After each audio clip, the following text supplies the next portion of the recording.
Hello, everybody, and welcome to Mass Land Destruction, our new Premier Magic podcast. Premiere, oh man. Premiere, yeah, we're big fancy. My name is Slay the Divine, and this is Arma, the wonderful co-host to the stars. Why, hello. We are going to talk about some fun things today. Some Modern Horizons 3 spoilers that got spoiled because they got tired of people leaking stuff. Too many leaks. They were like, screw it, you can have the actual cards, guys. For our first episode, we're going to talk about who we are a little bit, give you some more of that fun, why our opinions on things are the way that they are. And I think with that, let's jump into the big first topic of... I have lost the tab with all the things on it. The commander playstyles, my guy. You wanted to go over our commander playstyles. Yes. So, Arma and I play commander together with a couple of our other friends. It's very fun to see. We have a couple of players that don't really play, and we kind of taught them how to play. And they still all play Big Timmy. Our friend Kill Switch with his Karlak deck, which is a nightmare to play against. It's just not fun. It's the most Timmy commander deck to play against. And the worst part is she's like, I'm not gonna play an interaction, but I'm gonna beat you. I'm just gonna beat you down. And that's the best part about Kill Switch is I don't play infinite combos. I'm just here to play. I don't play expensive cards. I don't even think he has Crater Hoof in the deck. I don't think so either. He's just here to play budget Magic and win. My man's don't even got a lightning bolt in the deck, dude. He's not interacting. I don't think he runs Shocklands. He's I don't think he has forests. Yeah, I don't think I've ever seen a non-basic come out of his hand. It's something extra. But I like to play meme. I am memeing and dreaming. My favorite deck that I have ever built is 5-color Hive Mind. I have one with I have one with an epic spell because everybody got tired of only being able to play epic spells. That game was ridiculous. That deck doesn't win as much as I would like it to, but it's really funny. The time I cast all 5 of the pacts. Yeah. And the only person able to pay the mana for the packs was Arma, so I lost to him. I was like, I got that, baby. Let's go. Yeah, we're going. You can play. I can play competitive all we want. We can do esper control, and you guys can watch you not play the game. Yeah, that's kind of like what I do. I'm more of a competitive gamer. I definitely have my time putting people in a prison in the cell. There's a world for both. Especially in EDH, right? So yeah, there's a limited amount of Magic to be played, and I am gonna play all of them. It's my Magic. I want to maximize my time. I am very much on the team of I have 100 cards in my deck, and I want to play 100 cards. I want to see all of them. Yeah, if we play 1 2-hour game of Commander, I think it's more fun than playing 1 5-minute game of Commander.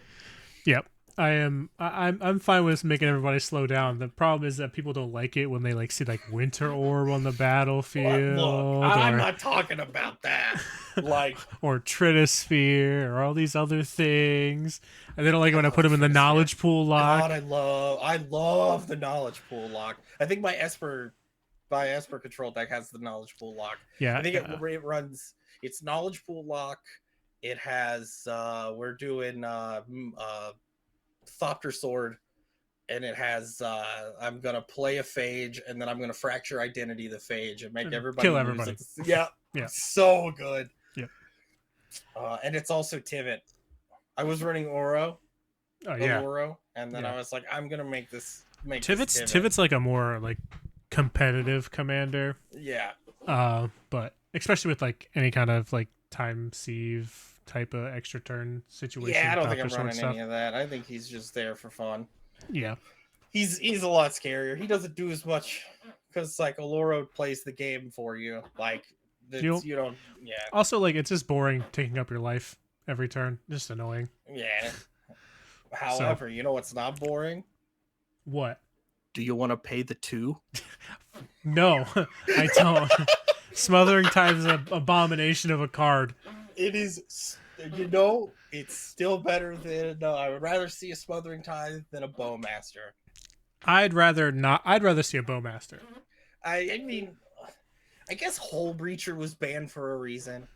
Yeah, but Hole Breacher like gave you mana versus Smothering Tithe gives you mana. Yeah, but like it gave you mana with there was no counterplay to it.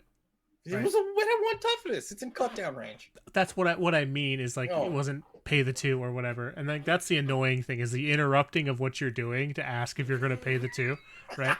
It's the mental warfare that like the Rhystic Study, Mystic Remora, Smothering Tithe plays in your opponents. It's just like, do you pay the 2? Do you pay the 1? Do you want to pay the 2? Do you pay the 4? No? Well, that's a shame. It's just reminding you every time you cast something that I'm getting value off of it. What's that? You're gonna Sphinx's Rev for 7? You want to pay the 14? Yeah. No. Alrighty then. Me plays Force Fruition. All right, guys, pass. Go. Good luck. Have fun. Yeah. Oh, you cast a spell. You want to pay the 14? What? What's that? Oh, I'm gonna put 7, or I'm gonna put 7 treasure tokens into play. That's fine. Nothing bad is gonna happen from them. There was that game that you had like 86 treasure tokens because no one ever paid, and like and because like we had Scope who also had, like was making everyone draw like 4 or 5 cards. Yeah, he was running Simic Group Hug. Yeah, so it's just like we're just feeding the bear, and there's just no way out of this like rabbit hole. And then I put an Isochron Scepter with a mana drain on it. That's Rude. Right. Rude. And I'm the competitive guy, and you're putting mana drain on Isochron Scepter. Oh god, it was everyone was miserable. However, it's still not worse than Turgid. Calm down, all right. I think when it comes to your commander being Turgid, it's a $5 deck. If you exclude Turgid from the price, it's a $5 deck. It's a bad. Everyone's miserable. It's a bad draft deck, but then you play Turgid, and all of a sudden it doesn't matter. Yeah, I'm running Thoughtseize in a commander deck because it just does what I want it to do. Yeah, I mean, I can see like getting Dark Dealed with Turgid out. That's okay. The game's over, right? Yeah, but. Besides that, like I'm playing Ravenous Rats in Commander, like Bugler Rat. Yeah, like calm down. It's not that real. Smallpox, not good. However, there's that one enchantment that I like that you don't like. It's the black one. Whenever an opponent casts a spell, they can either discard a card. Painful Quandary. Yeah. To pay 5 life or discard a card. Yep. Running that. I like it in Turgid, but I don't like it in any other deck. I love everything in Turgid. Because like it's almost always a 5 life. Like choice. I don't even think I put Lily in that deck. I don't think there's a Liliana of the Veil in it. Understandable.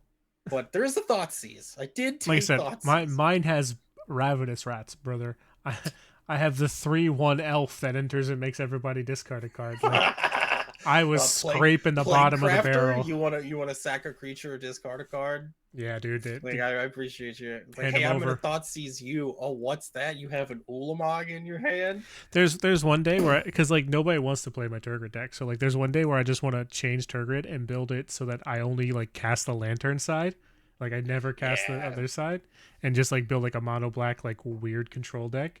Is it each player or is it target opponent? I think it's each player. I don't remember off the top of my head. Man, it would be sick in a crime deck if it was true. If it targeted, yeah. True. I do love committing crimes. I am a filthy criminal. I think I've got a couple of decks on the back burner that I haven't got to use yet. I played Obeka, but my Obeka deck was absurd. And like I tried to make it memey, and then it ended up just like. And you played Mind Unbound, like you made it memey. The issue was more that not a single person at the table had interaction. Well, because we're the only 2 people that run interaction in our whole play group. Yeah, and I'm the bad guy for it. But when you do it, it's fine. It's because I'm like I have to police the table. Like that's the way I always present it. I'm like, all of you are doing something terrible right now. I got to do something about something. But is it I have my Oh, my Esper control deck is literally board wipes, single target removal, edicts, counter spells, and it's smothering time. And like, but I mean, Smothering that's time. it. It's like, I think last time I added it up, it was like 14 board wipes. I still will never forget that rune game where like I was just Oh fogging my god, everything and that was just was using it was my favorite game of Commander I've played in a long time because I was just like, no, I'm fine. You attack over there. like I put shrines in the Obeka deck.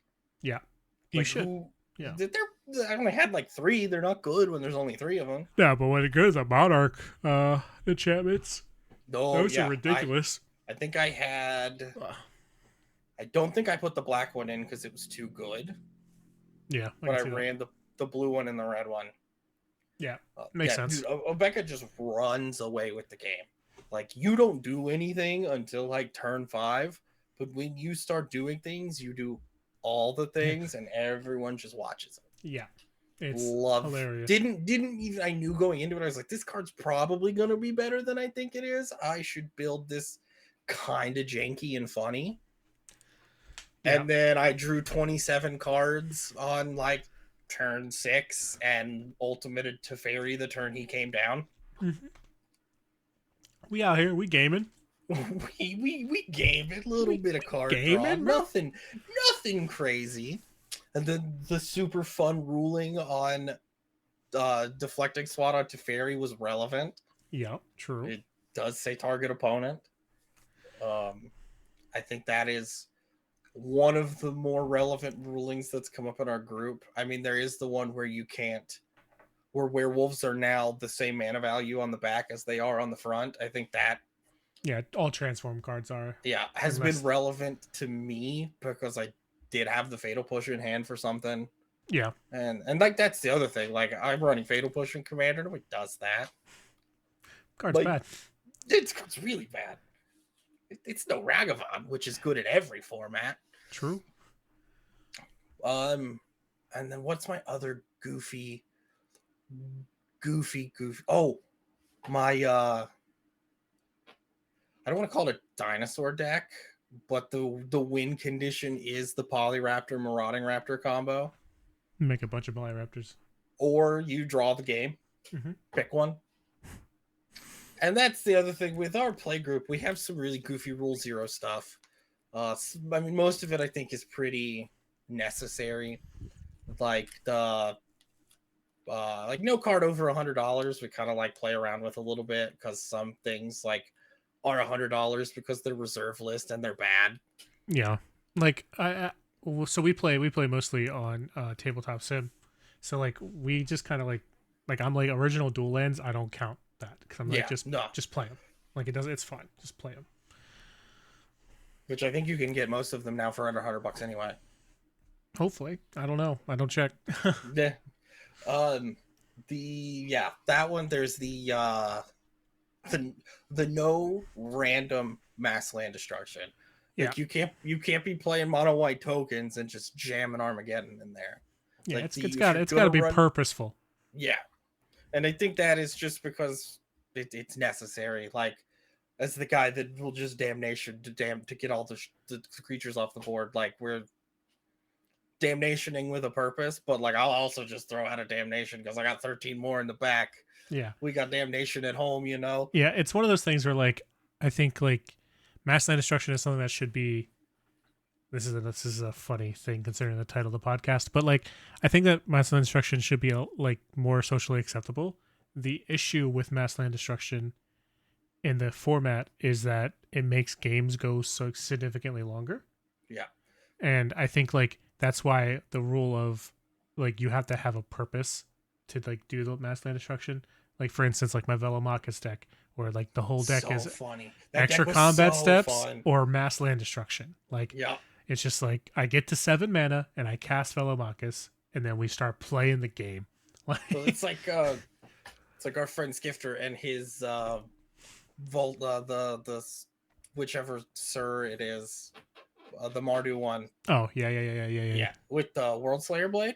Yeah. The World Slayer? Like, if she doesn't have Indestructible, it doesn't blow up lands, because otherwise you've just stalled the game state out, and we're just sitting here not doing anything because you have no creatures and nobody has any lands to do anything. Yeah. And like there was no real pushback from anybody on that because he knew as well. His plan, I mean, 9 times out of 10 she has indestructible anyway, and it doesn't matter. And it's an irrelevant ruling. Yeah. But it's a ruling that needs to exist for the purposes of the ruling needs to exist. Now there is like a difference. Like by mass land destruction, I mean like card name Armageddon or like card name Cataclysm.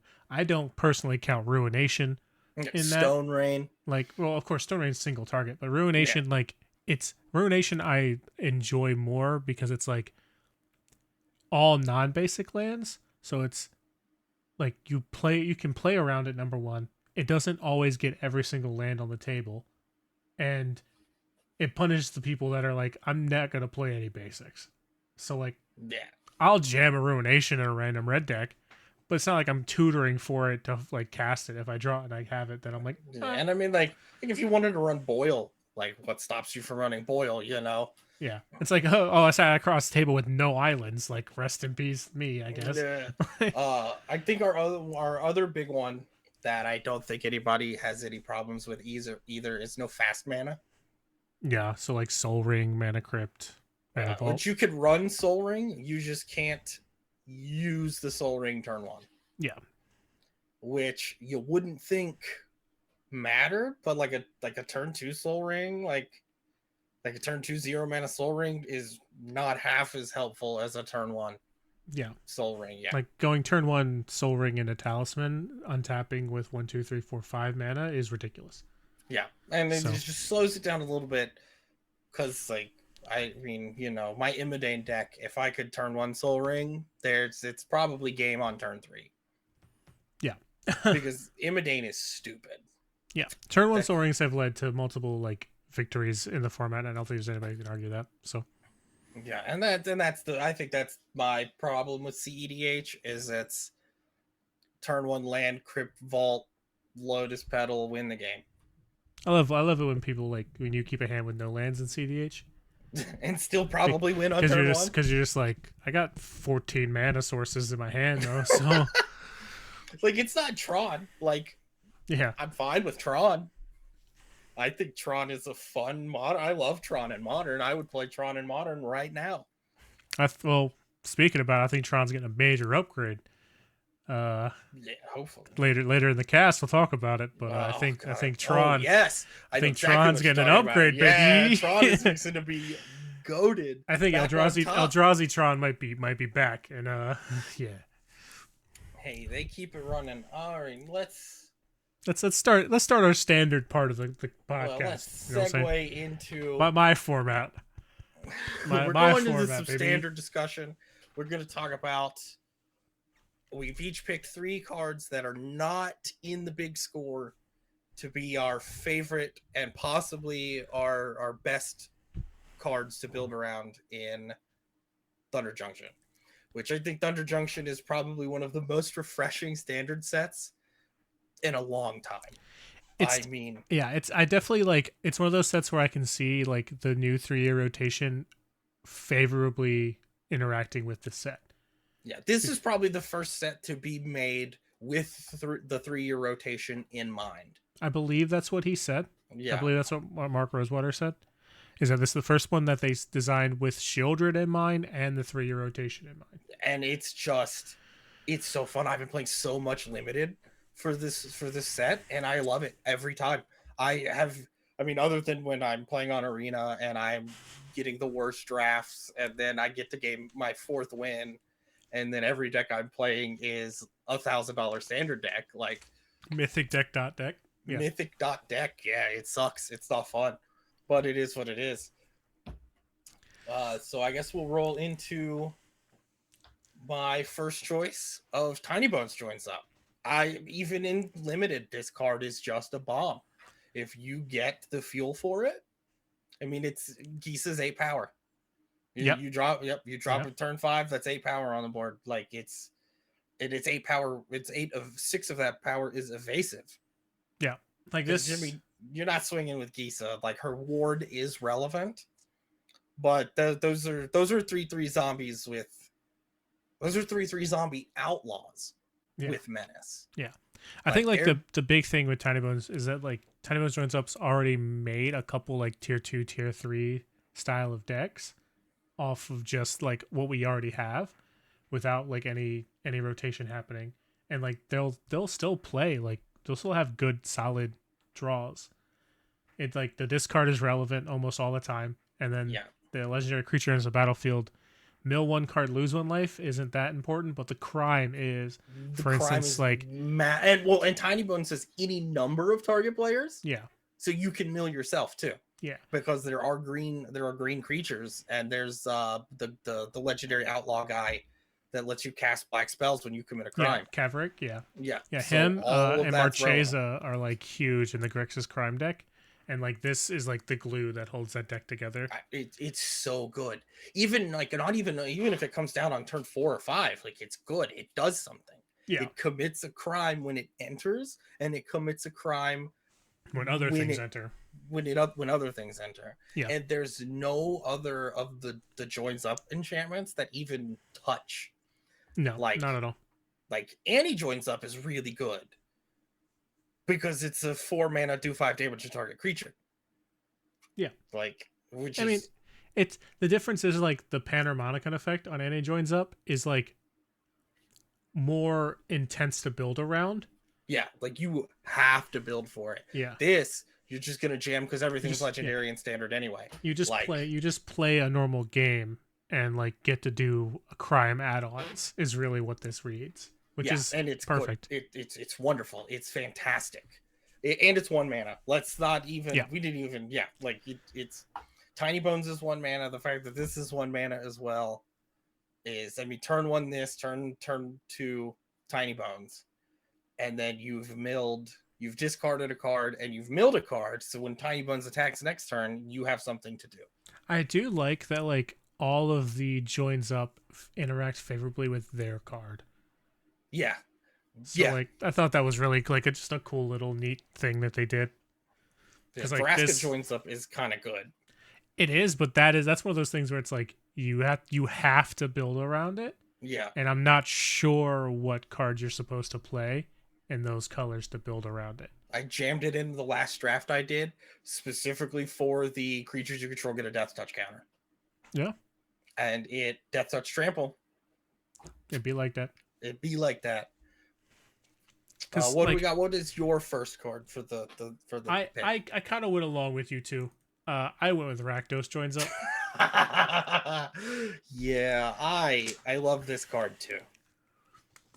The thing about this card, there's a whole deck around this card. I don't know if anybody has actually seen the deck. The spirit deck, the one where you bring the enchantment back. Abuelo's Awakening, and you just like chain these together and infinitely kill your opponent. So that's like fun, I guess. But like I always like 5 mana like reanimator spells. I prefer 4 mana reanimator spells, we're gonna be honest. But this being a 5 mana reanimator spell that buffs the power of the target and also tends to burn the opponent most of the time is also just like kind of nuts. And it's on a slight harder to remove type in an enchantment.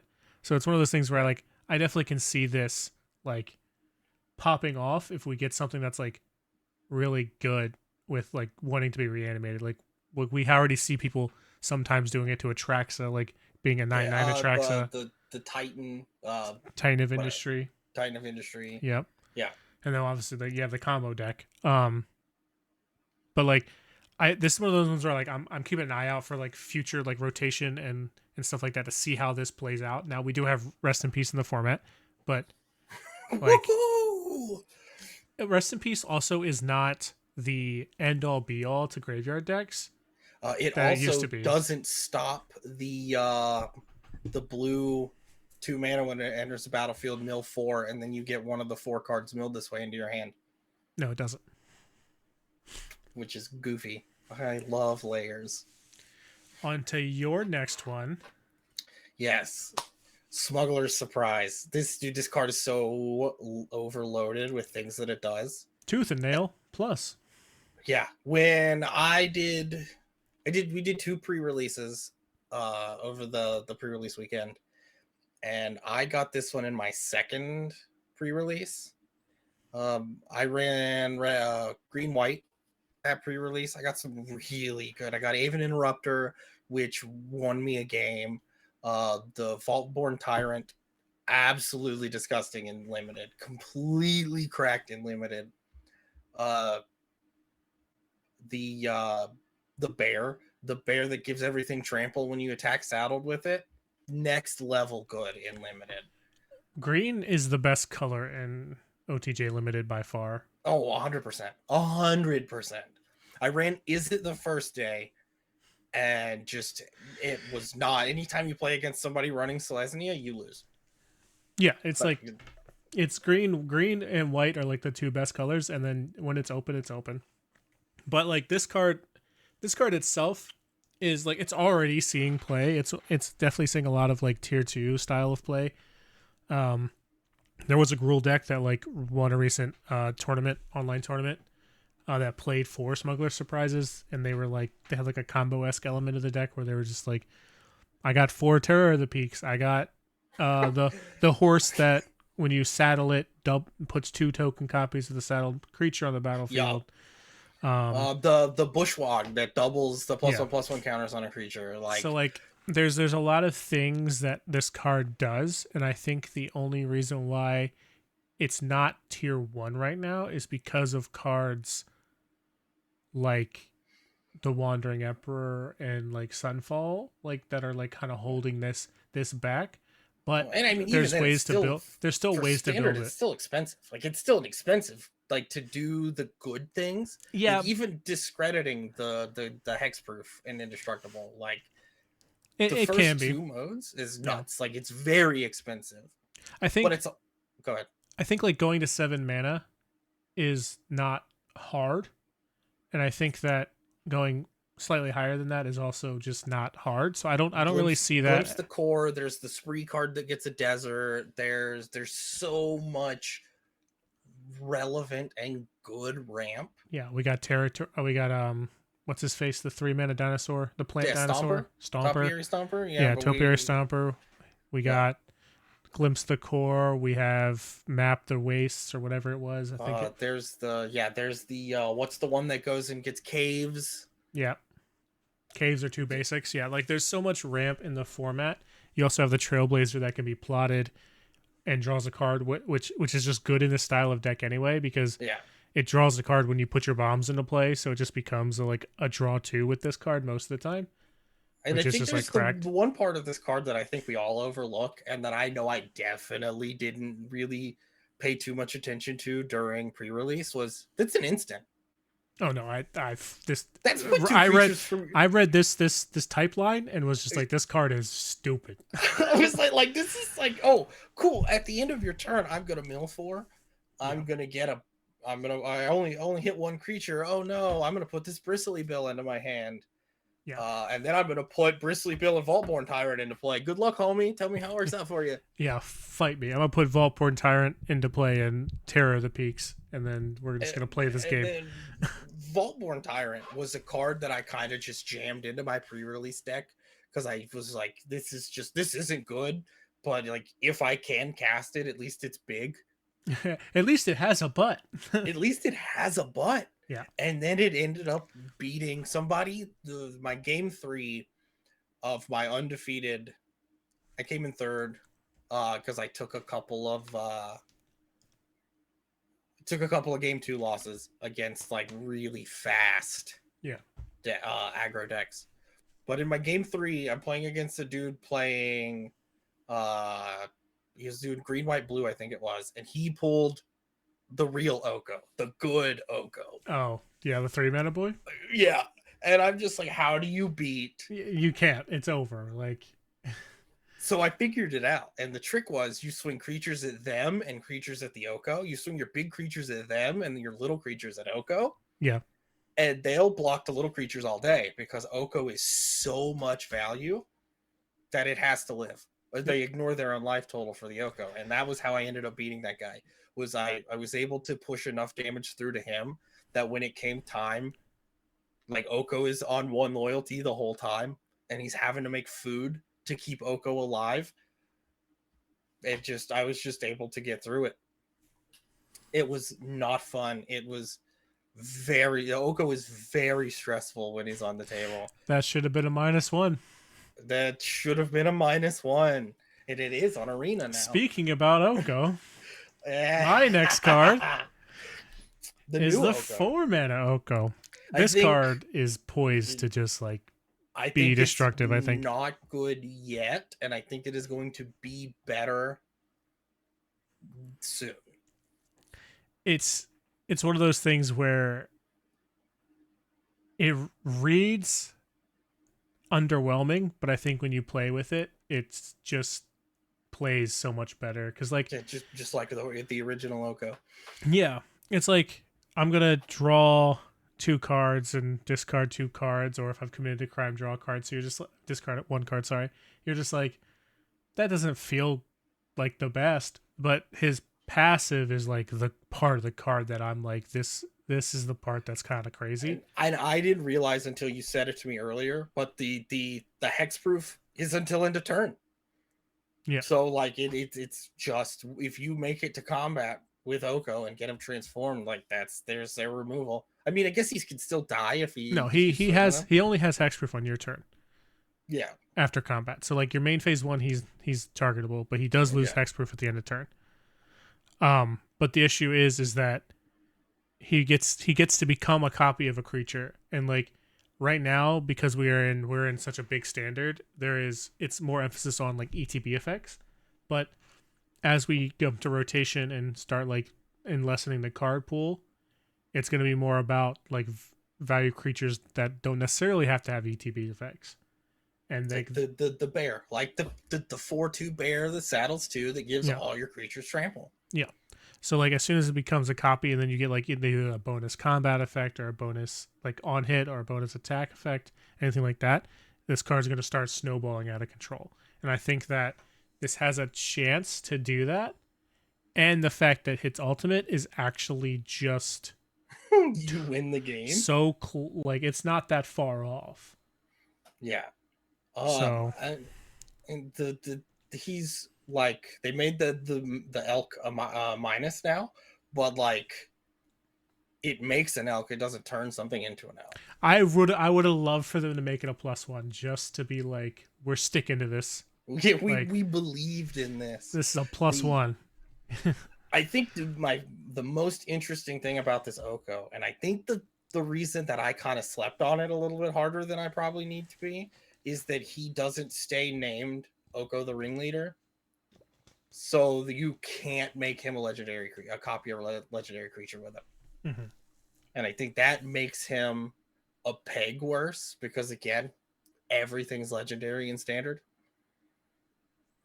Like all of for the most part, like outside of mono white weenies, like everything that does anything that matters is legendary.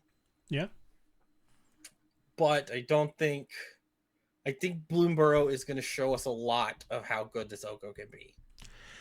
Yeah, if there's any sort of like good, like slightly aggressive Simic deck with like a more tempo oriented Simic deck, I think like this card will actually just see a lot of play. Because like, yeah, I think he's no Oko, but like he's good. He's no other Oko, but yeah. he's not turning Terror of the Peaks into elk. Yeah. So like I don't know. I really feel like he's gonna be a card that's gonna be worth it. Absolutely. And speaking of cards that are gonna be worth it, we have my next card, Slickshot Show Off. Now I also thought this was an outlaw, and that kind of drags it down for not being. But it doesn't drag it down enough. This card is ridiculous. No, this card is like absurd. A mistake. Yeah, we have seen, everybody's seen the videos of what this card does. I don't think anything is rotating out in August that really is going to matter to this deck too much. I mean, there's the 1-mana plot enchantment. Then you plot this. I mean, plot is an absurd mechanic anyway. Plot plays way better than it reads. Yeah, I do think that it and Foretell are backwards. and you should be plotting cards for 3 non-specific mana or something, because it. But then again, bad guys always tell you what they're doing. Yeah, So it is what it is. Yeah. I mean, this card comes down, and on turn 3, you can make it 17 power, and it doesn't. It's irrelevant. Whenever you cast a non-creature spell, +2/+0 until end of turn. That is a statement. And then they were like, we're going to give it flying and haste. And I think it's like, funny to make it less wordy. They didn't just go prowess. Flying, haste, prowess gives you a bigger butt. This doesn't. It is +1/+1. That's right. Yeah. This is more like a Kiln Fiend style of card. Yeah. But it has flying and haste and can be cast for free. So like on turn 3, it comes down for free on turn 3. Like, they were like, how do we push this card? What if we just make it free? And then like Faces is still. I mean, Faces rotates in August, but like still like that is, even if you turn 3, plot in the show off, play your Faces, that is +2/+0 and 1 to your face. Plot in the enchantment, that's +2/+0 and I think +1/+1 off the enchantment. Yeah. And then do play with fire, double play with fire your face. GG. Like the card's absurd. The card is and we could say like, well, that's like a nut draw thing, but that's mono red.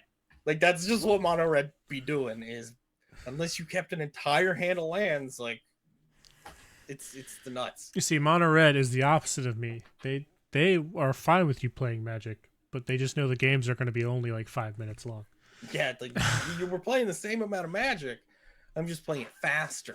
Yeah, my brain, I'm already playing the game. All right, I got 3 mountains in my hand, and that's all I need. I don't need to see any other cards. Like 3 mountains. Like the problem with this card too is like it has to be go for the throat. It has to be shot the sheriff. Yeah, it has to be lightning rodded every single time. You can't cut down this.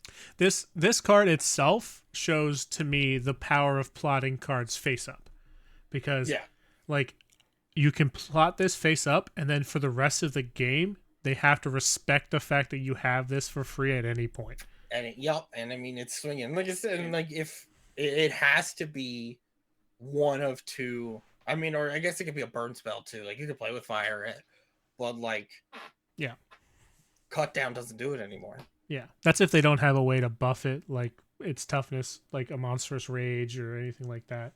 Yeah, would give it a slightly buff toughness. Or coming down after Commando faces Kakazan and becomes a 2/3, and then I'm still on team. You play the Faces after.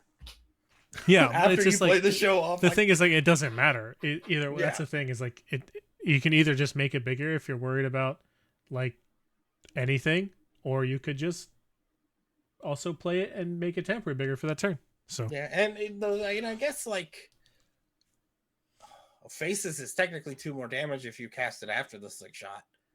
Yeah, like, but it doesn't target, so it doesn't commit the crime either. True. And I think it's so funny how many things that are like good just don't commit the crime. Yeah, I was like, because in my standard Orzhov deck, I was like, how much crime do I commit besides like the obvious, right? And I was like, oh, Hopeless Nightmare doesn't commit a crime. It just says each opponent does it. I'm like, dang, I kind of wanted this to be a crime. Graveyard Trespasser commits all the crimes. Lord Skitter, crime. All right, so my next card, we got the daddy. So now we got to get to the kid. God, dude, this was on. I almost picked this, and then I was like, maybe it's too restrictive, and I picked Slick Shot Show Off instead. Yeah. So Kelling the Kid, the Bant 3/3 flying lifelink boy, but the big thing is getting a free spell whenever you cast a spell from anywhere other than your hand. Or a free land. Like, so I don't know how many people watch the Pro Tour or like have seen any kind of gameplay off of Brian Kibler's five color humans, but this card is ridiculous in that deck. Like, this card and Inti are like best friends. I didn't even think about Inti. Because you discard a card off from Inti, you exile a card, any card you cast from exile, counts for Kelling the Kid. Yeah, you're also in Simic, so you have the bear that reduces. You can play the bear, but if in his deck he's playing all humans, so he can get all 12 rainbow lands. So you can go Security Courtyard, Plaza of Heroes, Cavern of Souls, and I forgot the last one off the top of my head, but he gets all 12. Sorry, so 3. Sorry, he gets 12 rainbow lands. So like he just never have mana issues really. And then you get to play Joda and this, and you just start going off like ridiculous. Relic of Legends and Rona, and you just start like popping off like crazy. But yeah, I think this card is poised to be like I think it's just gonna take off as soon as we get any sort of like as soon as Slowgurk and like that deck rotates. I think this is the next puzzle for those players to play. Well, I think this is an anti-joins up deck too. If you would put red in it and just run anti-joins up, you can, and it also, so like you trigger your Inti, you put the counter on here. It has flying and lifelink, which is 2 super relevant keywords. Yeah. You get to either ramp or get a lesser converted mana cost spell if you play the spell from exile. But the same thing goes with the big tech that Kibler was playing. He was playing Sigarda, so he could play cards on the top of his library, which triggers Kellen every single time. Yeah, every single time. So Rona and Relic of Legends and everybody just be able to tap all your legends for mana. You just start chaining off cards off the top of your library and getting free cards from your hand. It was ridiculous. Dude, it's in my last draft I did. Somebody had a Kellen, and they didn't build around him. They just jammed him because he's a 3/3 flyer with lifelink, and that is even in limited, just relevant. It's just good. Yeah, like, and even like I think they ended up having some +1/+1 counter stuff. So like now you got a 4/4 flyer with lifelink. Yeah, it's even like his join up card is like pretty decent. Like it plots a card 3 or less, so it can plot himself if you needed to, or it can plot a card that also triggers him when you cast it, because every time you cast a free plot card, you trigger him. Oh, Jace is in this color. Yeah. Jace is in this color. Yeah. And then it also puts a +1/+1 counter on every legendary creature you control every end step. So he just gets bigger all the time. Yeah, that's absurd. Thunder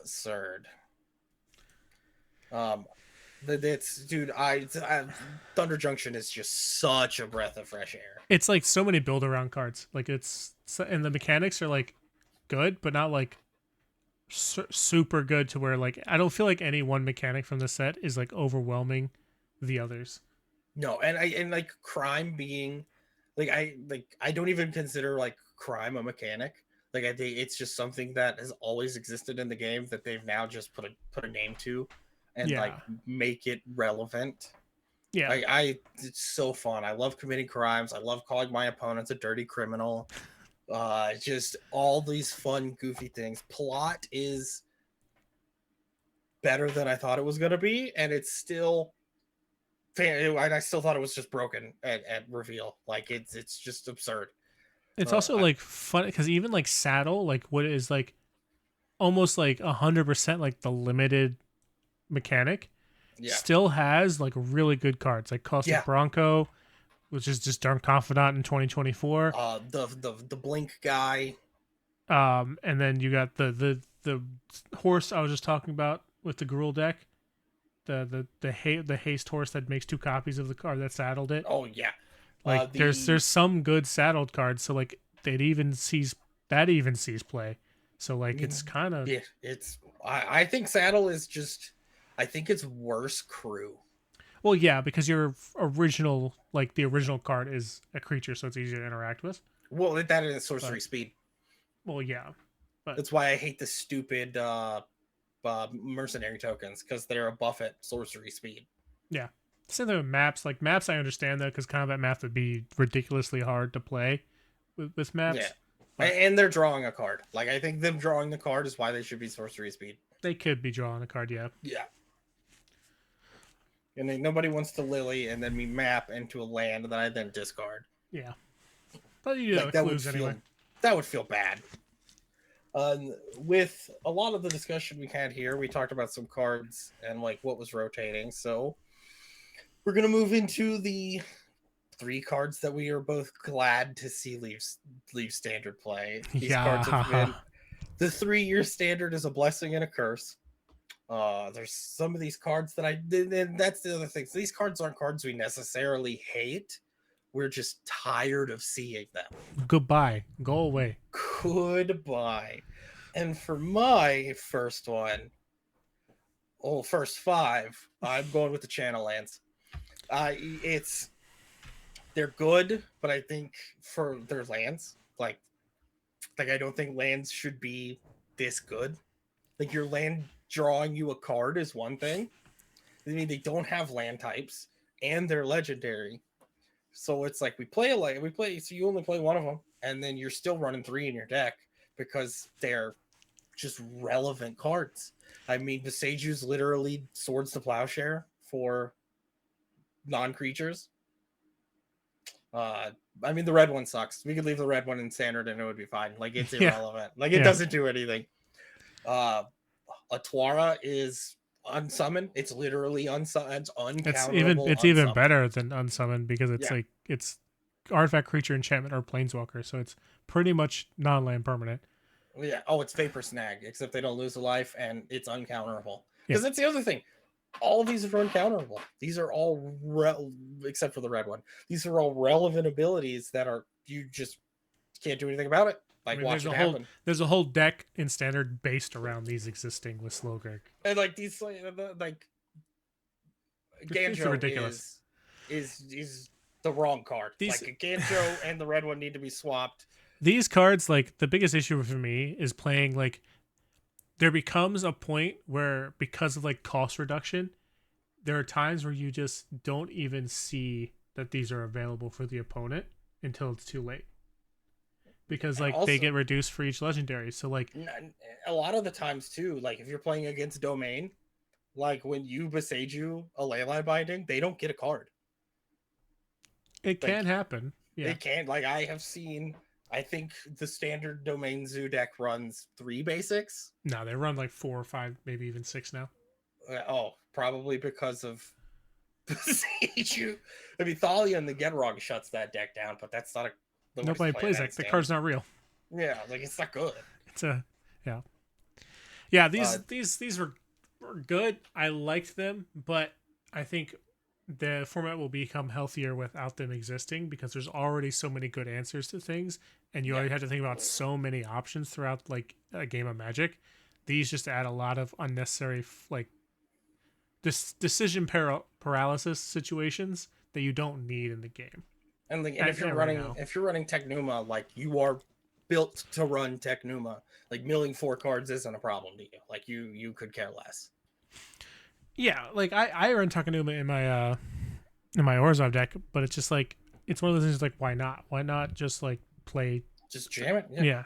There's no reason not to. Downside to any of these. Like just jam 3 of them. Yeah. Like I asked you earlier what the price was, but will you price check the Channel Lands really quick? Yeah, I think I want to say that Otawara is probably going to be the most expensive because it's just the best. Like it's so I don't know. I think if no, it's right. It's Takenuma is like $9. God, that's way higher than I thought it was gonna be. And the red one's probably 50 cents. Yeah, the red one I'm not even going to price tag. Otawara is $19. Good lord, these are lands. Yeah, Iganju is $6. And Boseiju is probably the one that's going to be pretty. Yeah. Like, Boseju's $35. It's a land. It taps for a green mana. Why is a mana base requiring $90 for 3 lands? And you can only have one of them on the table. Like that's the other part. Listen. All right. I can discard it and kill your things. It sees plays in vintage. All right? You're just gonna watch it happen. There's nothing. Nothing you can do about it. It's uncounterable. And it's 9 times out of 10, 1 mana. Yeah. It's absurd. It's completely. I can't. Like I love these lands. They're good. They're too good. And I am glad to see them rotate because I'm tired of getting a Tauren out of the game. My number one. I want to see this card out of here. Celestis. I think when somebody plays this card on Arena, I think it's annoying just because it forces the day-night. So, but other than that, I don't really on care Arena, about it. perfectly fine card. Now, okay, correction. It's not perfectly fine, but it's okay. In paper, it is the most ignoring experience in the world. Because you have to keep track of it manually. And it I heard some creators say the words there's a rule in standard, and it was that the Celestis triggers every turn. And it's just true. Like it almost always triggers. Like it draws you a card, which is like stupid. Yeah, you have to discard a card, but you still draw a card. Like that you get a free draw card most of the time, and then you can pay for it if you want to. And sometimes the life is relevant. I think 9 times, like unless you're playing against my standard mono black deck, the life is relevant.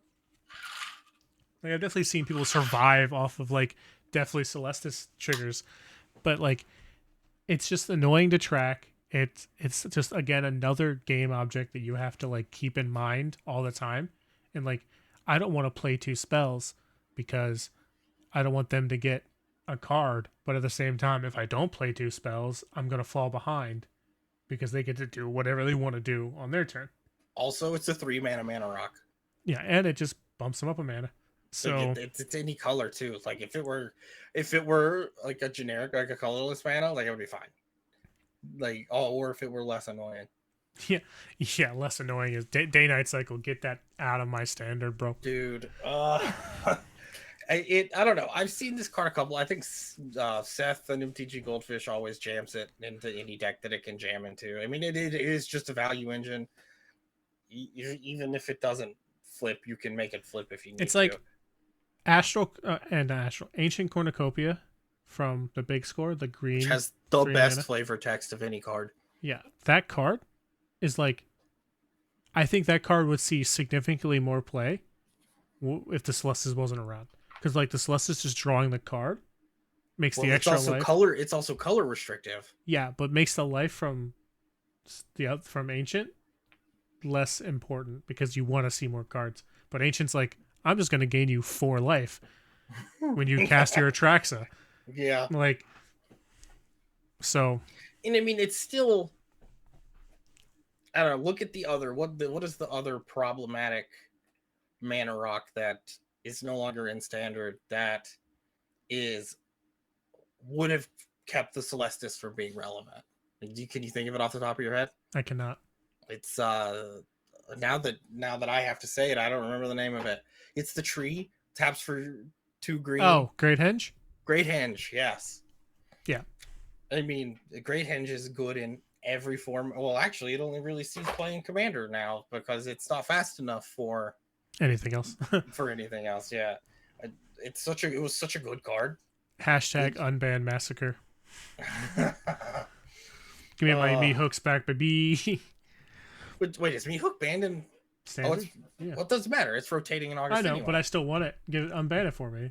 It would have been on my list. Actually, it wouldn't have. I would have had Fable of the Mirror Breaker on here if it wasn't banned. That card was gas to play with, though. Dude, let's be honest. Stupid. That card's fun. There's not anything it doesn't do. True. Like yeah. So, and speaking of cards that are straight gas, I hate Rafine. I hate Rafine so much. This card is so good. It is just value. It is the one thing that Esper needs, which is a reason to attack. This is the reason the Esper deck exists. It is the best card in that deck by a country mile. The Esper is the top deck in standard right now. Like it's just, and it's because of this. Like I mean, it's a 3 mana 1/4 flyer. Cool. It's a 2 mana cut down now. Yeah, the Ward one is super relevant. The Connive is ridiculously relevant, and it makes, not even when he attacks. Yeah, it makes all the 2 drops and sometimes the 1 drops depending on the build of the deck Evolve like Sleeper all day. ridiculously good. Like it's just good. It's really good, and like this plus Duelist of the Mind is stupid. Oh yeah, I mean he's just so much value, and then you can just put the +1/+1 counters on Duelist of the Mind, and then he always has power, and it's just that's just it. The card that it takes over the game. Like if Rafine gets to see a second combat step, you've probably won the game. Yeah, and I mean, which is hilarious because there's like one other card that's also an existing statement for that also just doesn't have a high power, and it's gonna be that's right, Ragavan. 2-1, boy. If Ragavan hits you twice, you've lost the game. You probably gotta go back to the drawing board on the deck. But if Rafine was whenever he attacks, it triggered, I think he would still be good, but he would be less oppressive. I think like there's plenty of answers I think to Rafine, but I think that there's not enough reasons to not play Rafine, right? Like I think that like there's like cut down kills her as long as she doesn't get the attack. You got Long Goodbye that just kills her and doesn't care about the ward. You have the 3-mana Esper one that also is uncounterable that kills any permanent. Forgot the name of it off the top of my head. I think we're approaching a point now where there needs to be a new ability on instants and sorceries called Ward Breaker.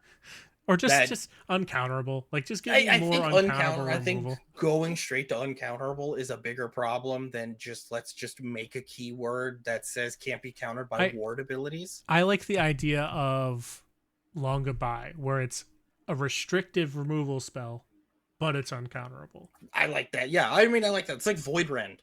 That's the one I was talking about. Void Rend's like I can hit whatever, but you have to hit me you have 3 specific colors. Yeah. Yeah. So, but like I think because I am a casual Graveyard Trespasser enjoyer, and the Ward discard a card, I would think Ward discard a card is worse than Ward 1, but the way people kill Graveyard Trespassers, they don't care. They do not care. That card in their hand is worth significantly less than this Graveyard Trespasser living. Yeah, and I mean like fair. She's a 3-mana 3/3 that gains a life and loses you a life when she enters the battlefield. She's awesome. It's Rafine giga problematic, and I think the other problem is it's just been a standard so long. You know what? The only downside to Graveyard Trespasser, it introduces the day-night cycle, and then I got to track that shit for the rest of the game. I agree with that. You know how often my Graveyard Trespasser becomes the 4/4? It's not even that. It's that when it enters the battlefield, I now have to track it for the rest of the game, no matter what. And like I said, she never flips. I think I have attacked with the werewolf form of Graveyard Trespasser maybe 10 times. Yeah, it's so good. All right, Arma, let's see your next card. I also cheated and got 5 cards on my slide. This is one of the few that I actually will disagree with you on. Yeah, the boss's headquarters for the Streets of New Capenna guys, the Trioms, as we call them from Ikoria. But yeah, these I think okay, so like number one, I think it's the fact that they have cycling is obnoxious. I think it makes them more okay than the channel lands. I would agree with you. The issue that I have is like number one, they turn on domain ridiculously fast. That's the only problem with them though, is that domain exists. Like turn 2 Leyline Binding for 1 mana is ridiculous. Like there's no cost to doing that. I'm gonna wrap myself out a little bit. I had Leyline Binding as one of my 3 cards that I was ready to see rotate, because we both were under the impression that it was rotating, but it's not. Yeah, Dominaria is not rotating. As soon as I realized, I was like, wait, domain. I was like, wait, that's not. But I think the domain deck is just dead now. Like I don't think so. I don't think the domain deck's dead at all. I think the domain deck literally just gets put behind a turn for its early interaction, like Leyline Binding, because you get to play the surveillance. Are still 2 types, yeah. Yeah, you get to play the surveillance. You run Spelunking in this anyway. Spelunking has them enter untapped. I think you're probably right.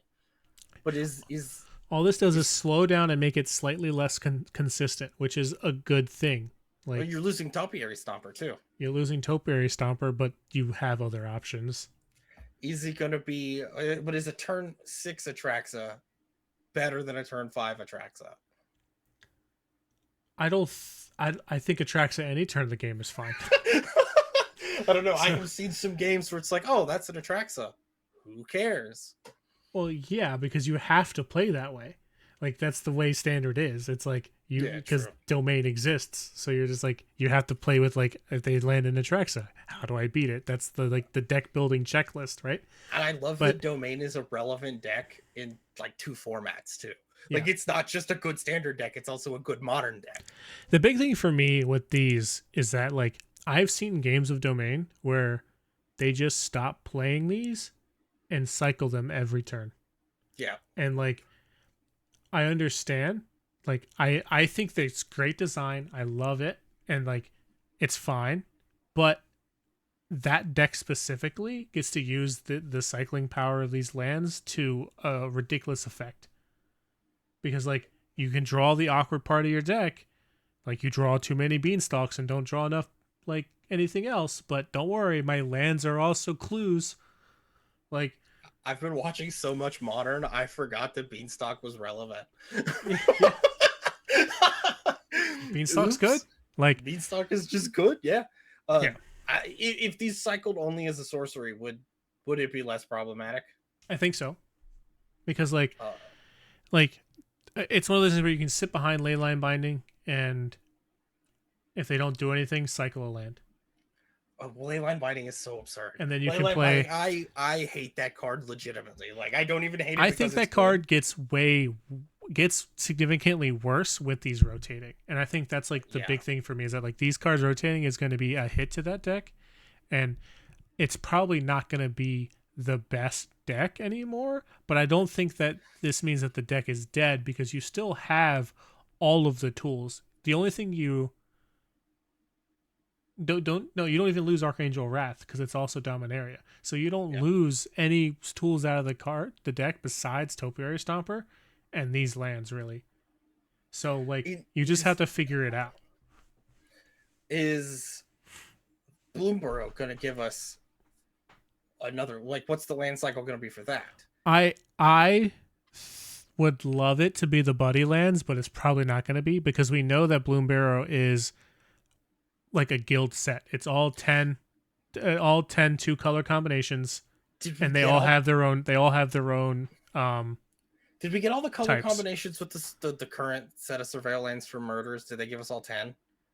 I don't remember, because if they did, I want to say yes, but I could be wrong. Yeah, I don't think there's been any, like, deck building restrictions that I've come across with surveil lands, so I think they did.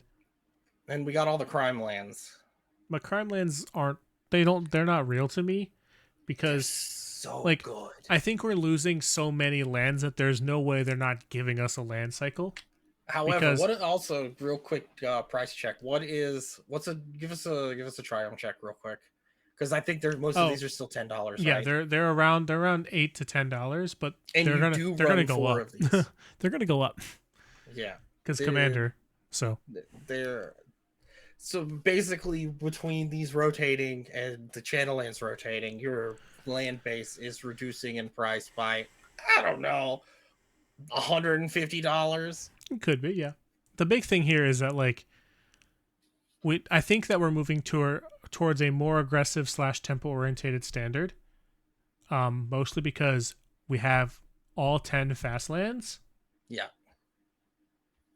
And then we also know that the late lands are out. We lose these, so we lose those 2 cycles of lands, which are, like, hugely important to the way our mana bases are built right now. So I think we're going to rotate towards a more fast land oriented, which is going to help aggro decks and tempo decks play better. And I think we're going to see tribes in Bloomburrow that care about that. Are they going to? I think maybe we get Shocklands back, because I don't think they're going to do Shocklands, because we still have ways to, like, search specific types out. And I think they learned with Sunken Hollow and Friends with the fetch lands to not do that. Yeah. So. Yeah. I don't know. Maybe they do. I mean, it needs to be. I mean, these are tap lands. We're losing. We're That's losing. it. We're losing two forever tap cycle, and we're losing a the late to the party cycle. Yeah. So, do you think we get? And the channel. Oh, lands. Sun Petal Grove. The check. That's Lands. those are the buddy lands. I personally would love to see those lands because they haven't been reprinted in a while. The reason why they don't reprint it is because it makes like multicolored mana bases ridiculously easy. I mean, so I understand. The problem is that the game is so power crept. Like, yeah, there's only 2 like monocolor decks. Like, yeah, I would love to see the buddy lands come in. I've missed them in standard because they were like fun, but I definitely can see them being problematic as far as like everything just kind of becomes a pile of the same cards because you're just like, I can play whatever. So you just play the best cards in every deck no matter what. Yeah. And I love, dude, that's still, there's a modern, is it a modern or it's a legacy deck that's just money pile? Yeah. It's just everything that costs an absurd amount of money. And this is another honorable mention I had to roll in. I know it's a sideboard card, but I think this also is the best card ever printed in Magic the Gathering history. I don't know about that, but yeah. It's I wanted to put, I had Liliana here. Turns out she's also in Dominaria. Whoopsie. Farewell, huh? Yeah, I had to wait for Liliana to rotate once, and I'll do it again, I suppose. I played a lot of Avacyn Restored Standard, a lot of RTR Standard, and Liliana sucks. I hate her so much. But farewell. Farewell to farewell.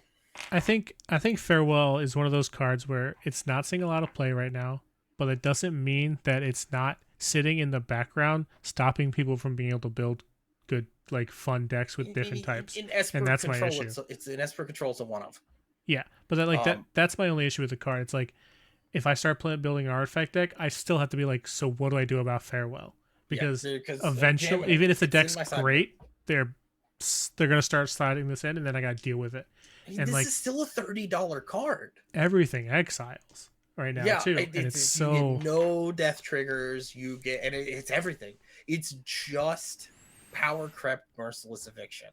And when Merciless Eviction came out, I mean, it hit standard like a ton of bricks. Yeah, it was. Choose one. It got rid of your Tameo too. Like, you buy Tameo, you choose one. This one, you get them all. You get them all, and it's 1 mana more. Yeah, it's just Merciless Eviction is 6 mana too. Oh, it is. It's just a black instead of a white. Like, this is just better in every facet. It doesn't hit planeswalkers, but hitting graveyards is better than hitting planeswalkers, especially with how relevant graveyards are. Yeah, it's ridiculous. I think go ahead.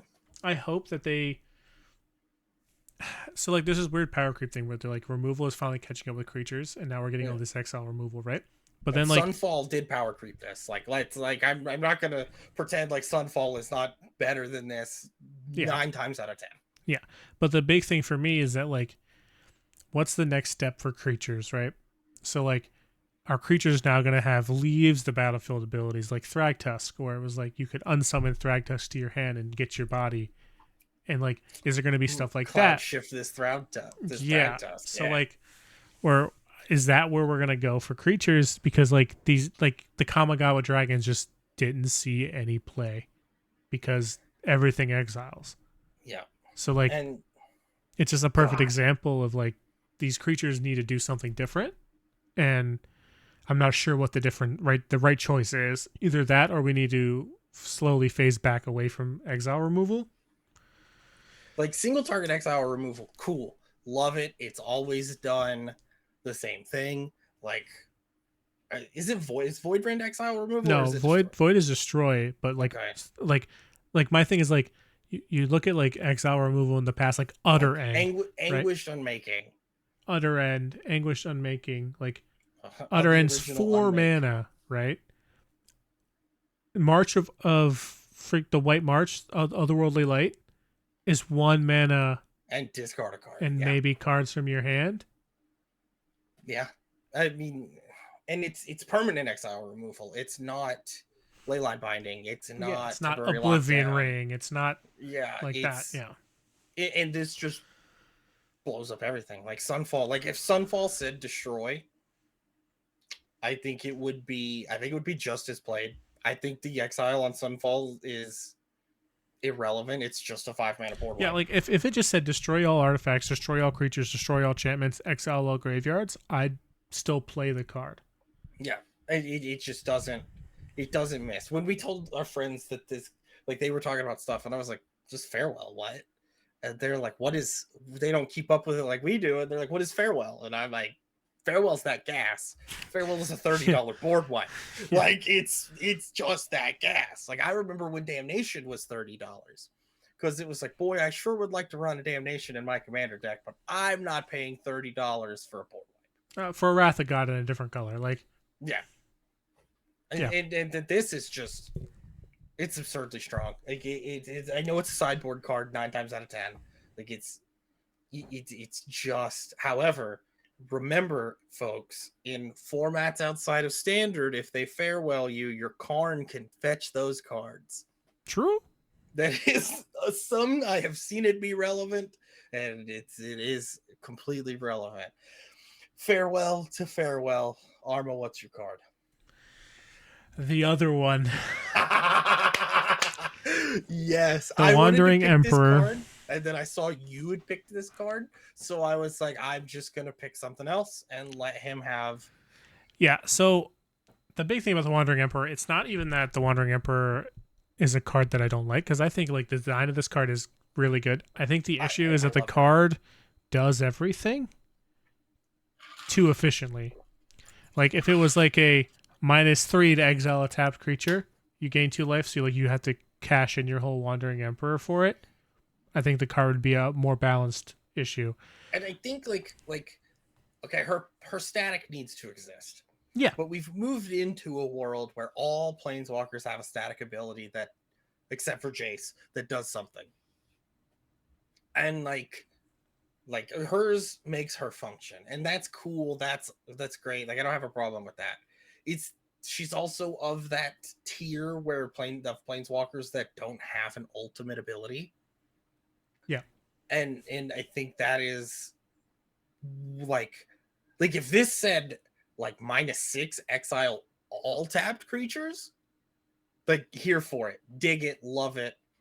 Like you could leave exile all tapped creatures, you gain a life for each creature exiled this way. Like if that's like 6 or 8, like cool, I love it, dig it.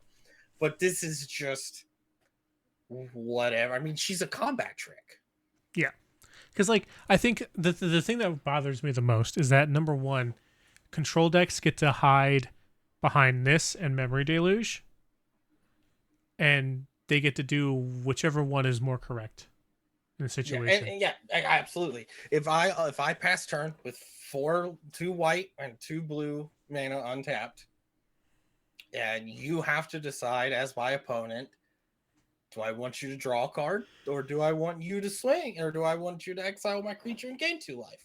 And even if I don't have either one of those cards in hand, I have to. You have to decide if it's worth making. I have to respect it, and like that's why I need you to. I love you, but I need you to go.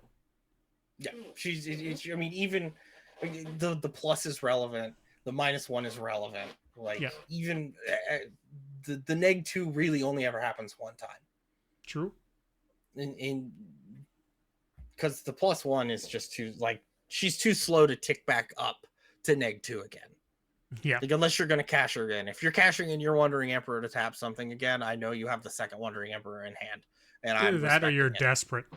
Yeah, like you're not doing that. Like give something +1/+1 in first strike, and you're fine. Like it's whatever. It's whatever. Is that all of our hate cards? That's all of our get out of here, get out of my house cards. Yeah. Standard is just in a good place. It's like the best standard it's ever been. But also some of these cards, bro, go home.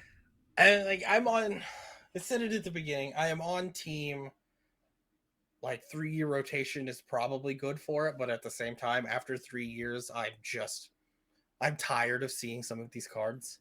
Like I like a 2-year standard rotation is. I mean, back when I was playing standard in paper, I don't play in paper anymore because I don't have the money laying around. But back when we were playing standard in paper, I mean, it was block rotation. Yeah. And I still love block rotation. It is a fond memory. I think the Wizards did blocks poorly because they were probably lazy at that point in time. That might have been before Dark Ascension was before Hasbro bought them out, isn't it? No, I don't think so. I don't remember either. It's been 15 years. But the Dark Ascension standard was some of the most fun I've ever had in Magic the Gathering. Like, Avacyn Restored pre-release was my first pre-release I ever did. And when I did this pre-release for Outlaws of Thunder Junction, because I haven't played Paper Magic, period, since, good God, Cons of Tarkir block. Like, it's been literally that long since I've played in paper.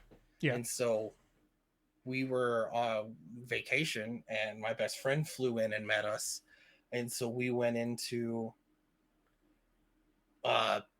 go do a pre-release because why not? We're in town in a random city that we're never going to see these people again, so let's go do it. And you get to play your promos in sealed now. Like, with Avacyn Restored pre-release, there was no possible chance you got to stuff that Moon Silver Spear in your deck. Yeah. And then, like, even Gate Crash and RTR, like, the rares were the pre-release promos were so bad you didn't want to use them anyway. Especially Dragon's Maze. Oh, I didn't play Dragon's Maze. That Dragon's Maze was such a mistake of a set. I think Dragon's Maze is responsible for killing block. Dragon's Maze was all Wizards' fault. It's all Wizards' fault. That was a set for sure. I think, however, Standard is going to continue to move in a healthy direction, and I think Bloomborough hopefully is going to improve the quality of Standard. There's some cards I'm sad to see rotate. There's some cards I'm glad to see rotate. There's some cards I wish were rotating. But I think overall, we're not losing anything too detrimental to the health of the format. And depending on our next land cycle, Standard might just be a easier entry format. Yeah. And the Lilianas won't be $100 when they rotate this time. I True. was there for Dark Ascension. True. It was as soon as Liliana was getting ready. It was like a month before rotation. And it's like Liliana went from $20 to $120. Yep. We had the card shop owner in the peak of it before the prices went up, bought a Liliana off a dude for $17 cash, and then ripped it in half. Because he was so sick of getting Liliana. And I can't say I blame him. That's obnoxious. He was like, do you know how many Black Lotuses we put in the spokes of our bike tires in 1994? Yeah. And I was like, probably a lot. Probably too many. Yeah. He was like, I regret a lot of life choices that I made in 1994. And I was like, me too. And I was born in 1994. What is our next on the agenda? Oh, we're going to hit these. We're going to do the couple secret layers, yeah. Let's do we'll do the secret layers. One of these I'm disappointed in. This one I think is the funniest thing that WotC has ever done. I think so too, but my only issue is that it's coming out so late. I know. Like, I want to buy these just because of how funny they are. I don't think any of the cards in it are necessarily good. I probably won't. I mean, Mogus God of Slaughter is hilarious. I just love that they even went to like down the rabbit hole of like changing the flavor text and like adding a lull to Mogus at the end in the parentheses. Yeah, like these are so fun. Yeah. Like, I don't think, like, if this secret layer is $30, I don't think it's worth $30. Like, I don't think the individual card value is there. Not at all. Like Doomblade and Massacre are like whatever. I remember when Doomblade was that gas in Standard, though. True. I mean, Torment of Hailfire is a good card. Like, it's just a good card. True. Objectively, is the best card in the bunch. I love that artwork, and it's, dude, the meme Yeah, the artwork is there. fire on all of these cards. Yeah. It's ridiculously good. The Ruination.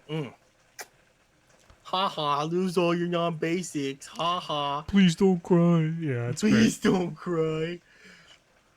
It's so, dude. Lol. Like, get wrecked, lol. I want to see more Ruinations in Commander now that everyone has access to them. Come on. Yeah. Let's go. We're on back to basics too. Let's do it. Burn everybody. Get them out of here. This next secret layer, I hate.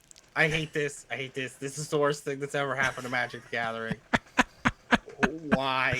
Why do we need? And there's 4 of them. Why? I mean, like, I dig that some of them are, like, different printings of cards that already exist. I am kind of for when they did it in Godzilla with the Godzilla cards. As a Godzilla fan, I am going to watch the new Godzilla this weekend. I hate it. These are worse than the League of Legends cards, which the League of Legends cards were just bad. Like, they just picked bad cards for it. Yeah. Like, I did like the League of Legends card, but that's because I liked Arcane. I think Arcane was great. Well, I mean, like the actual cards that they like. Yeah. I'm sick of them doing secret layers. They had Ristic Study though, so true. Like, what's the one that they did the dioramas? All the artworks were the dioramas by that one lady. I don't remember. Dude, the art is so good. The dioramas are so cool. Yeah, the secret layers are great, and I think like I like the fact that like often they're just different treatments for cards. I think they're great because you don't ever have to you don't have to buy any of them. So no, and like I wish that like secret layers that they really go all out on with the art and make like these. Like, I can see people like absolutely losing it over these. Like, we have a couple of friends, like, this is it for them. This is peak. They have reached their purpose in life with the Miku secret layer. But like, are any of these cards worth it? Like, yeah. Feather. Like if this is a $40 secret layer, because I'm sure they have to buy a licensing for it, like, this is like, Feather is good, but I don't think there's value in the cards here. Like, just pay somebody on Etsy $20 to paint over. Chandra's Ignition's like $25-$30. Okay. Really? Yep. That's absurd. Yep. It's been a while since it's been printed. Yeah. Oh, fair enough. Is that original Feather, or is that the new Feather? No, this is the redeemed. This is the one that returns spells you cast that target it. Oh, so that's the crappy Feather then. No, this is the good one. This is the ridiculously good one. I thought the good one was the one that. Wait, was it when it targets it? I thought it was just. Yeah, this whenever you cast instant sorcery that targets a creature you control, exile it, and then. Oh, it return. Okay, yeah. So that is the good one. Yeah, the new one was kind of bad. Yeah, the new one was really bad. They did Feather worse than they did my boy Audric. Yeah, true. I hate this secret layer so much.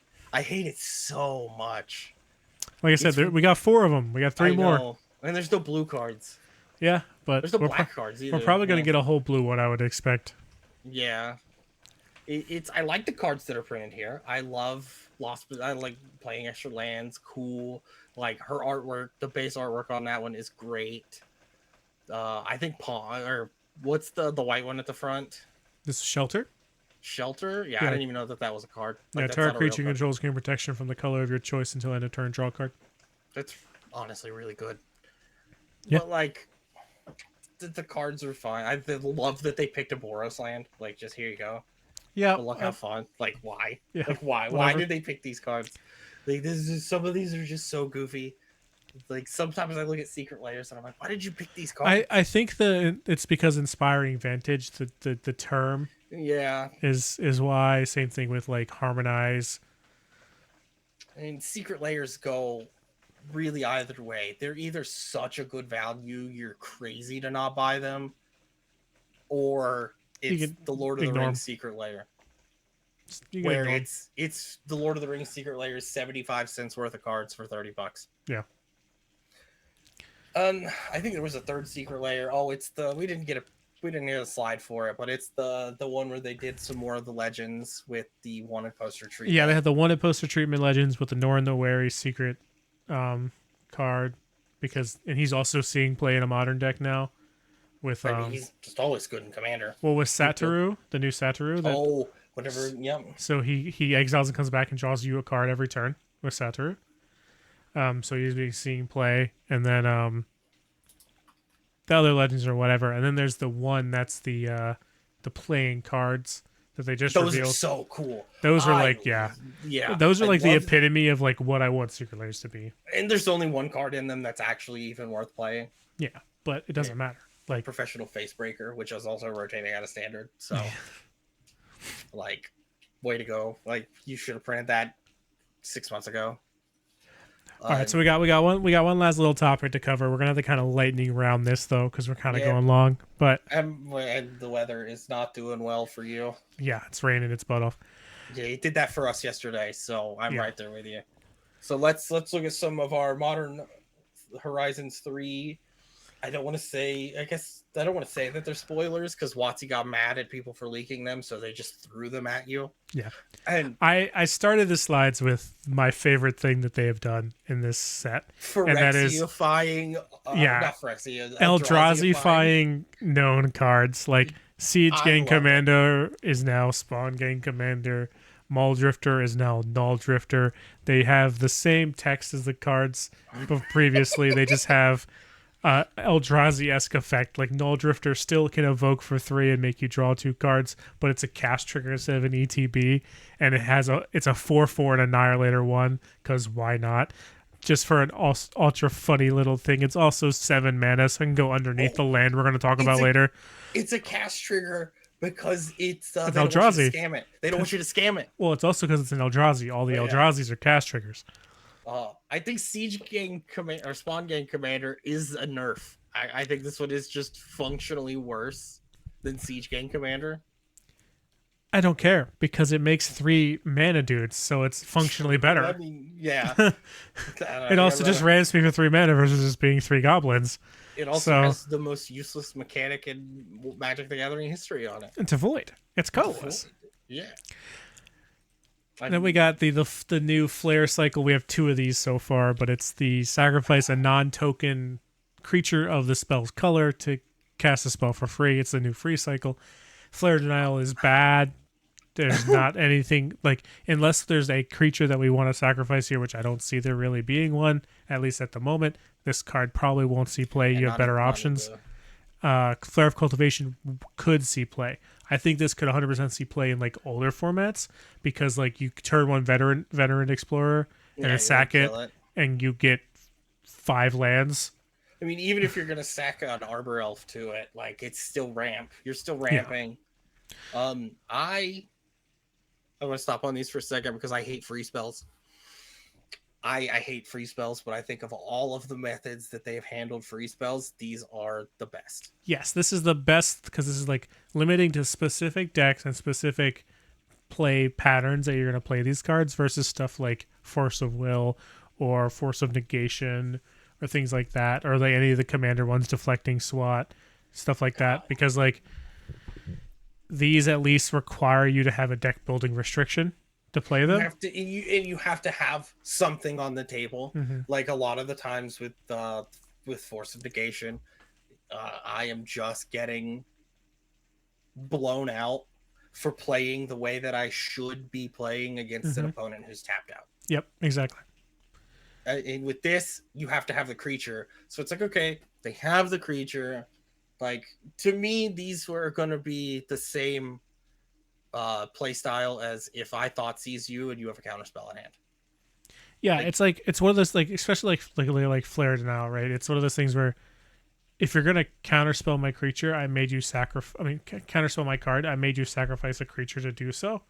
Yeah. And like that feels better. That's a better exchange than just saying you got rid of a card in your hand that might be dead in this situation for free, and I couldn't do anything for it. If I'm gonna kill your Ledger Shredder and you have to sack your Ledger Shredder to keep the counter my kill spell, like there's no reason to do that. But do you want to sack the creature to stop me from countering or playing a spell? Yeah, like, is that worth it to you, or do you just want to hang tight and deal with it? That I hate free spells. I like these. I wish they didn't. I wish at least Flare of Denial wasn't bad. They should have made it draw cards. Like there's a thing that you can kind of do with Snapcaster Mage, because you can play Snapcaster Mage, target a different spell. The other spell gains flashback to end of turn, and then you can use Snapcaster to Flare Denial and still have the mana up to cast the other spell. So like there's like a thing there, but is that good? Is like why play Flare Denial in that situation? Is there better counter spells to be playing? Probably. So like I don't know. You might see it like maybe a 1/2, but I don't think it's going to be a card that's going to see play all over the place. No. What's our next one? The gas. That's what the next one is. There is no downside to this card. So I have a funny thought process. So a lot of people have talked about this card. Obviously, Ugin's Labyrinth for everybody, audio listeners. It imprints. When Ugin's on the battlefield, you may exile a colorless card with mana value 7 or greater from your hand. You can tap it to add 1. If it has a card imprinted, you can tap it to add 2. So it's like a soul ring land. So we call those soul lands. But it has this cool little tap thing that says you can return the exile card to its owner hand. The funniest thing to me, and the thing that crossed my mind the first time I thought about this, I was like, Eldrazi Tron, right? I get to have another 2 mana land, but also I can play Not From This World and put it under my land. So I have a counter spell under my land that I can get back into my hand that can cast for free if you target any of my expensive Eldrazi. Oh god, I love Modern so much. I mean, it's like all of a sudden now you can justify playing 2 of this like stupid expensive counterspell because it goes underneath your land for free and will sometimes be relevant. And I mean, even if you put a Karn under it, an Ugin a Null Drifter, the card we saw earlier. Yeah, like if you are putting a Titan under it, like it gets those cards out of your hand. Yeah, it's not your hand. Those cards then become Thoughtseize proof. Now, if they do destroy this land, then it is imprinted forever. Unless it's untapped, yeah. But God, because this is turn 1. You want to know my favorite thing about this card? I'll tell you right now. What is it? This is turn 1 Chalice of the Void on 1. Oh my God, it is. I was thinking it's turn 1 Chromatic Star, crack Chromatic Star, draw card. Now this is turn 1 Chalice of the Void on 1, baby. That's what this is. Ancient Stirrings. This is turn 1 Ancient Stirrings. It can be, but it's also turn 1 Chalice of the Void on 1. It is. It is just turn 1 Chalice of the Void on 1. Let's go, homie. Where you at? I turned off my Ancient Stirrings, but I turned off half of your deck. I turned off all of your deck. Ragavan for you. Yeah. Welcome to the party, gamer. So much. Ragavan is such a broken. I hope they print a way to deal. They're probably just gonna get another better Ragavan in this set. Yeah, let's be real. We're gonna get Ragavan Planeswalker is what we're gonna get. Ragavan 2.0. Yeah. Is our next one? Oh, I love the Flipwalkers. Yeah, I love that this is going to be a cycle of alternate timeline Flipwalkers. It's not alternate timelines of Flipwalkers. It's past time. Yeah, past. Yeah. Flipwalkers. But it's a Johnny Nakato Pariah. This card has been spoiled for a while. This is one like the original spoiled cards, but I want to talk about it because it's like I like this design where it 100% cares about cats. So it enters battlefield, it gets you 2/1, and then whenever another cat dies, you can flip him. And then he just buffs all of your cats with a +1/+1 counter or makes a 2/1. And then at the end, he also just kind of half wraths. But he's like a powerful card. And I think that putting a +1/+1 counter on each cat you control is a non-zero sum ability. But the 0 where you make a 2/1 and then you burn equal to number of damage you controls to any target is going to be ridiculous. Yeah, and I mean, is this going to see? I mean, it's white, but he flips to white red. Do you think that him being red on the backside is going to be relevant? I don't think so, but I think that the fact that he is a 2-mana Planeswalker that you sometimes have to jump through hoops in order to get the Planeswalker side is going to be relevant. Yeah, his being a 1/2 means that he probably dies before anything else does. That's not necessarily true. You can play Sacrifice Outlets Yeah. And when they target this, you just flip it into a walker and laugh at them. You can. Yeah. He also like comes down with a dude, so like even if he dies, he still left something on the battlefield. Yeah. So like you And don't feel bad for playing him. and I guess the thing that he leaves behind is technically bigger than he is. Yeah. So I mean, it'll be interesting to see the. I don't think that this set is gonna give us is gonna be half as good as the last Modern Horizon set. I think they learned their lesson. I disagree. I think this Oh set is going God, to be the I same want to power hope level. because the evoke elementals are I mean, such the evoke problems. elementals were like the main cards from that set that like saw a whole bunch of play. But I think that I think this set is going to have a lot more individually powerful cards spread across the whole set You're probably right. versus like we're playing evoke elementals plus maybe five or six other cards from this set. Persist. That's right. I'm excited to see the rest of these other planeswalkers. I know there's some other cool ones. I think there's a Ralzeric coming. Yeah. I think they showed the creature side of the Ral, but not the walker side I of the also Ral. can't wait for Otter version Ral and Bloombarrow, Oh, bro. dude, those are gonna be so fun. I'm so in. And then we had to get Mommy in for you, so you can talk about Mommy. She's my favorite. She's the best. She's one of the best characters in the entire franchise of Magic the Gathering. She literally killed herself because she was just tired of playing the game. Emrakul, the world anew. 12 mana, 12/12. When you cast this spell, gain control of all creatures target player controls. Period. There's no giving them back. It's yours. She's flying and protection from spells and from permanents that were cast this turn. Which means if she isn't countered, rip. And Cavern of Souls, baby. Cavern of Souls, baby. When Emrakul, the world anew, leaves the battlefield, sacrifice all creatures you control, which are all your creatures. So, sorry, bud. But it has and then madness. She does have madness, which is the craziest line of text I've ever seen in a card. There is something funny to me about this madness cost, though. Pay 6 colorless. Yeah, the reason because she's non-specific at the top. But no, I'm fine with being specific. The thing that's funny to me is that we've seen cards where they've printed a bunch of those the colorless 2-carat symbols next to each other, and it's so hard to read.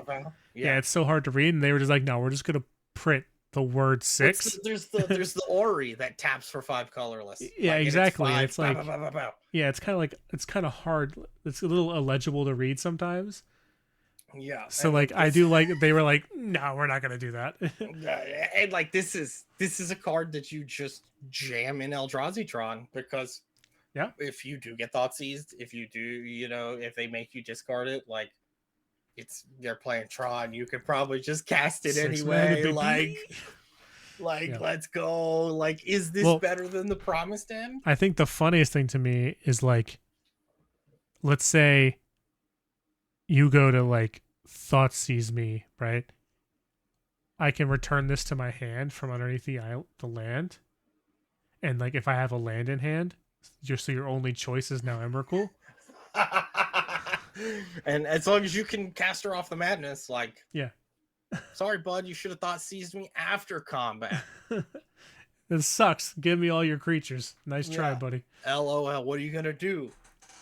What are you gonna do? Like she just. I think if you cast an Emrakul, you just win. Like I think this is. There's some honorable mentions that like I didn't put in here, but there's like the 1 mana the colorless elemental blast, the null blast. I love that. I thought that was really cool. Yeah, that's such a good flavor. Yeah. I am glad that, like, I know Eldrazi's are a problematic creature type. Like the whole theme of what everything they do is always been problematic in every standard set that they've ever been in. They're problematic in Commander, so much so that like Emrakul is just banned in Commander. Emrakul and Torn, the 15/15. LOL. Annihilator 15. It's Annihilator 6. Might as well be Annihilator 15. Huh? Might as well be Annihilator 15. Because she also has flying, trample, and protection from colored spells. Yeah. Just have 15 squirrels. Come on. True. Come on. I love this card. Everything. I love the art. I love I love Big Tentacle Mommy. She does everything that. I love that the art put her in front of a moon. I thought that was really clever. Yeah, like I still hope for the day that Emrakul comes back. Like I cannot wait for. I think the issue. So like, this could be a little bit of story spoilers, but like the big score, right? You got to remember that he's going around. He's going around with loot in Vraska, Jace is, and like they're trying to reset the universe and like remake it in their image is like the whole goal. And like I think that Emrakul foresaw that and was like, when you need me, I'll be here. Yeah, dude, because like you're probably right. Like I've been waiting for Emrakul to come back. I think there's a good chance that we get Nico Bolas back. There is that other secret layer too that has Nico Bolas in it on eating, where he's a kaiju and he's eating the bus. Oh, why is there every time they make a cool Nico Bolas art, it's the crap Nico Bolas? That's the best Nico Bolas. No, dude. Okay, it's the second best. It's the second best Nico Bolas. Yeah. That card's still like when it hits the battlefield, it's still like impactful. Like I +3 and kill like anything. So like I love, like Magic is the exact opposite of Dragon Ball Z. Like in Dragon Ball Z, they kill every bad guy that's a problem except for one. In Magic the Gathering, the only bad guy that they've actually killed that's been a problem is Elesh Norn. Yeah. Emrakul is still out there not being a problem. Like she's just in jail. Well, they did kill Ulamog and Kozilek. Yeah, but like they are nothing compared. Like she is still the Eldrazi. Like when you think of Eldrazi, like it's not. Yeah, she's the granddaddy. She's the grandmommy. True. I mean, she is that. Like as long as she is more powerful than both of them in the fact that, I mean, do you remember Eldritch Moon? Like just her traveling to the plane of Innistrad was enough to start messing with it. Like, Ulamog and Kozilek have to be there for them to be a problem. Like her just wanting to go there is a problem. And I think having her back is probably going to be great. Like it's probably going to be another stupid card.